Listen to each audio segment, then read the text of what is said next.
On November 26, 2022, an Air India flight departed from New York City headed to New Delhi, India. A pricey non-stop flight that lasts nearly 14 hours on average. It's not the most pleasant experience, but if you gotta make the trip, you gotta do what you gotta do. At least in business class, you can stretch out a bit more and relax. But for the occupant of seat 9A, business class was far from relaxing. In fact, she described the trip as the most traumatic flight she'd ever experienced in her 72 years of life. Why, you might ask? See, on this flight, a drunk man pissed on her. But these kinds of incidents are actually surprisingly common. What's less common is that the accused pisser happened to be a Wells Fargo executive. This revelation, of course, leads to a massive scandal that leads to a back and forth that feels like something out of an Oliver Stone movie. Ladies and gentlemen, this is the story of Air India's P-Gate.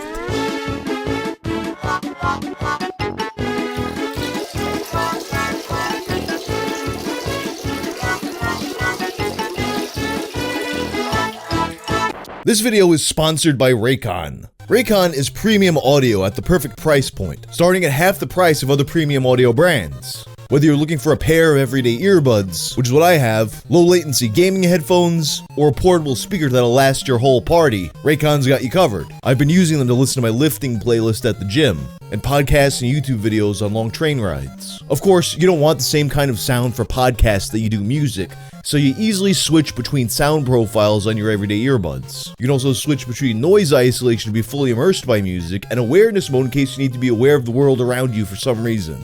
Like not getting hit by a car or something. The design of Raycon's earbuds has gone through countless iterations to seamlessly fit the curvature of the human ear, big or small.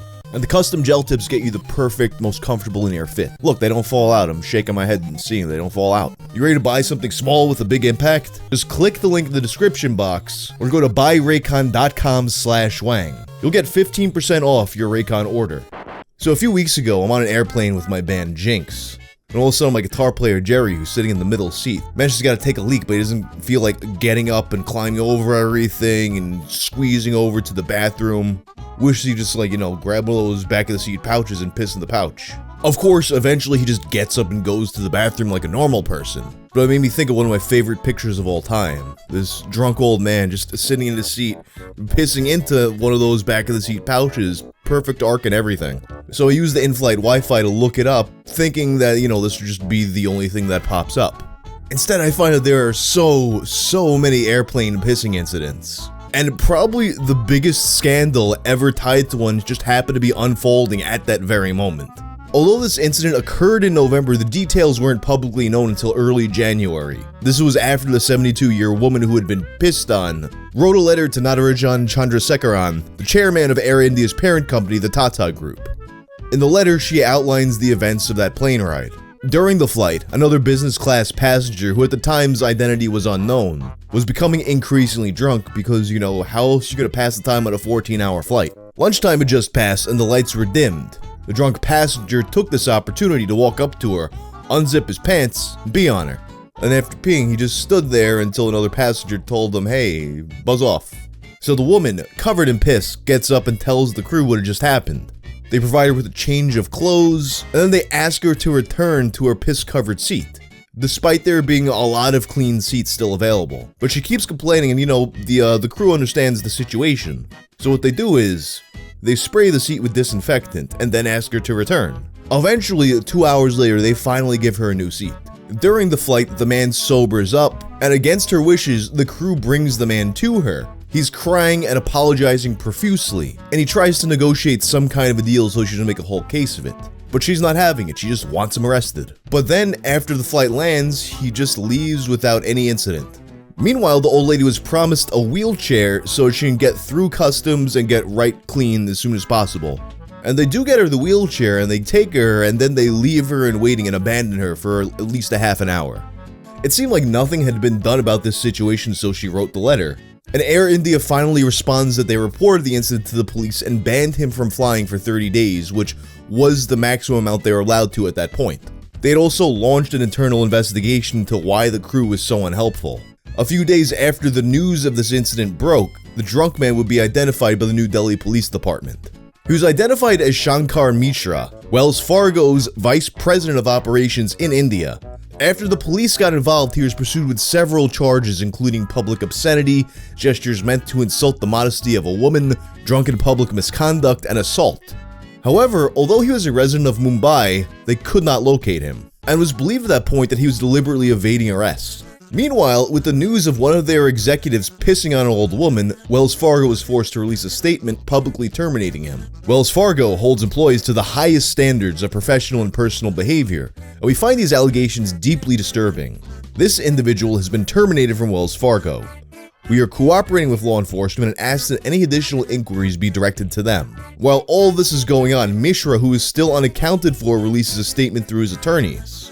In the statement, he claims that he made an agreement with a woman to clean her clothes and her soiled items, as well as some financial compensation, and he claimed to have a series of WhatsApp messages that corroborated that this agreement was satisfactory.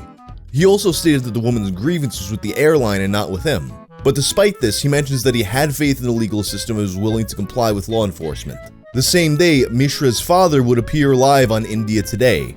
He was questioned about his son's whereabouts, which he didn't really answer, but he also denied that the story had happened at all. He said that his son slept on the flight because he'd been awake for 72 hours, and he also said that his son wouldn't have done this because a 72-year-old woman is like a mother to him. He also said that there were no eyewitnesses to this situation.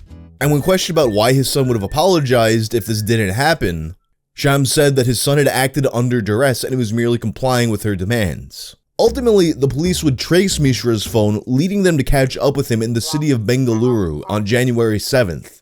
They then brought him to prison for 14 days while they investigated further. And on the day of his arrest, it turned out that there actually was an eyewitness, a US-based doctor named Sugata Bhattacharjee, who began making the rounds in the media. He spoke to the Times of India about what he saw. Sugata Bhattacharjee, a US-based doctor of audiology and Mishra's co-passenger on the flight on November 26th, told the Times of India that the accused had downed 4 glasses of single malt during lunch.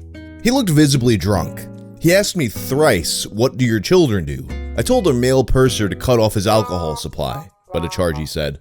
Though the woman was visibly distraught, the cabin crew members persuaded her to talk to the passenger who peed on her. A drunk guy is a drunk guy. When a guy has done such a crime, you do not bring it to the victim and allow him to apologize to her, Bhattacharjee added. Furthermore, Sugata Bhattacharjee said that after urinating on the woman, there was a point when Mishra dozed off. After he woke up and sobered up, he told me, "Bro, I think I'm in trouble." I said, "Yes, you are." The following week's court proceedings would begin.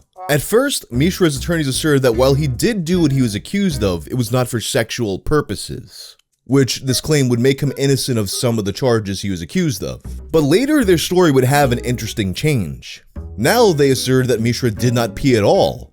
Instead, they claimed that the 72-year-old woman peed on herself. According to India Today, Mishra's lawyer claimed that the elderly woman urinated on herself owing to her health conditions. His advocate told the court that the woman had been a Bharatanatyam dancer for over 30 years, and it was normal for them to have urinary incontinence. Furthermore, they also suggested that the woman herself might have been drunk.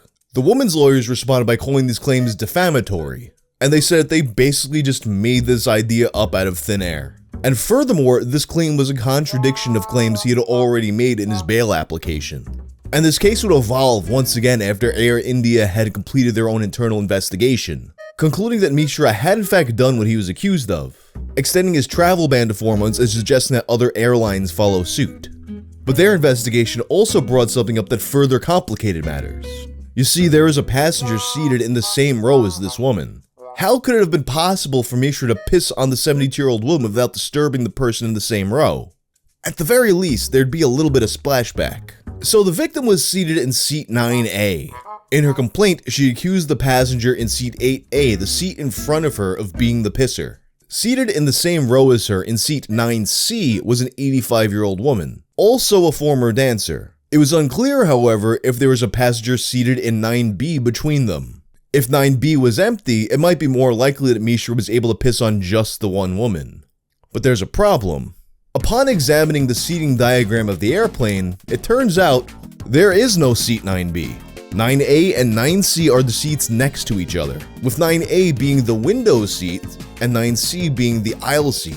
So as his lawyers presented it, we're to believe that Mishra walked into the aisle, unzipped his pants, took his wiener out, pissed over an 85-year-old woman who did not notice that she was being pissed over and got his stream entirely on the 72-year-old woman who had been seated at the window seat.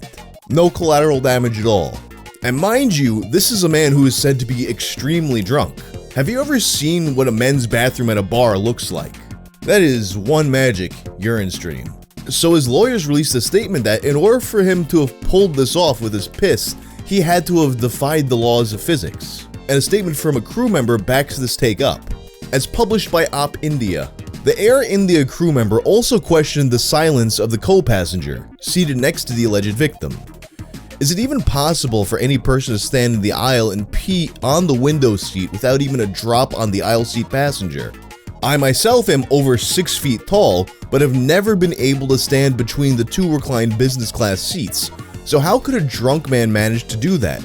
Pee on the window seat packs and get out without disturbing the aisle seat packs? Can a man who is so drunk do all this without falling and peeing on himself as well?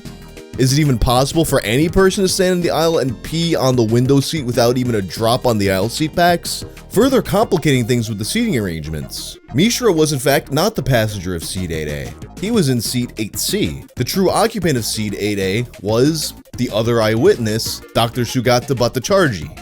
And in the same statement by this crew member, he mentions about how Dr. Sugata was kind of a dick. He mentions that at the beginning of the flight, the doctor had tried to use his credentials to get upgraded to first class for free, and he was pissy about it for the rest of the flight.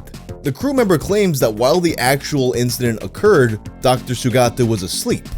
But then all of a sudden, after he wakes up and realizes what's going on, he gets into the situation and becomes a witness. And ultimately what he gets at is that, hey, because this area smells like piss now, I should be upgraded to first class. And with that in mind, it seems like this may have all just been an angle for the doctor to get a free first class seat. Furthermore, Mishra and his lawyers asserted that it seemed like the woman's only actual gripe was that she received a partial refund from the airline. They cited an email written by her son-in-law asking for a full refund. In the email, he says that if these demands were not met, he would go to the media. But Air India still insisted on giving only a partial refund. The growing inconsistencies on both sides left reporters scratching their heads, and in some cases re-examining their initial stances. For example, in a piece by journalist Barkha Dutt, who was initially very outspoken against Mishra, he questions whether or not Mishra was the victim of a media lynch mob. He notes that while at first the details that were known of the case made it seem pretty cut and dry against Mishra, he even managed to track down the mysterious passenger who was seated next to the old woman, the 85-year-old dancer. She said that she was asleep during the entire incident, and only woke up to see that the seat next to her was being cleaned. Nothing had happened to her at all. At the same time, he also notes that it's still strange that Mishra apologized at first and paid for everything. Especially since a crew member had mentioned in one of their statements that when it was brought up to him, he had no recollection of it at all. He said that he couldn't imagine himself doing something like that. He also concludes the piece by saying that no matter what actually did happen, the facts of the case that are known show that the airline just mishandled the whole thing one way or another. This is not to say that Air India did not mishandle matters. The pilot, asleep on his rest shift, should have been woken. He should have upgraded the complainant to first class irrespective and informed the International Operations Control Center immediately. The case should have been handed over to the police on arrival for them to determine the truth from the fiction. The management instinct to gag the crew was also a self-goal, but something has shifted internally as well. The Tatas have backed their pilot against the suspension of his license. As of the recording of this video, the case is yet to be resolved, but it seems to be increasingly likely that the whole thing is just going to get thrown out. What this means for Mishra, who was publicly terminated, remains to be seen. But for now, that's the story of Air India's P-Gate. If you like this video, check out my video about Tunak Tunak Tun. I'm out.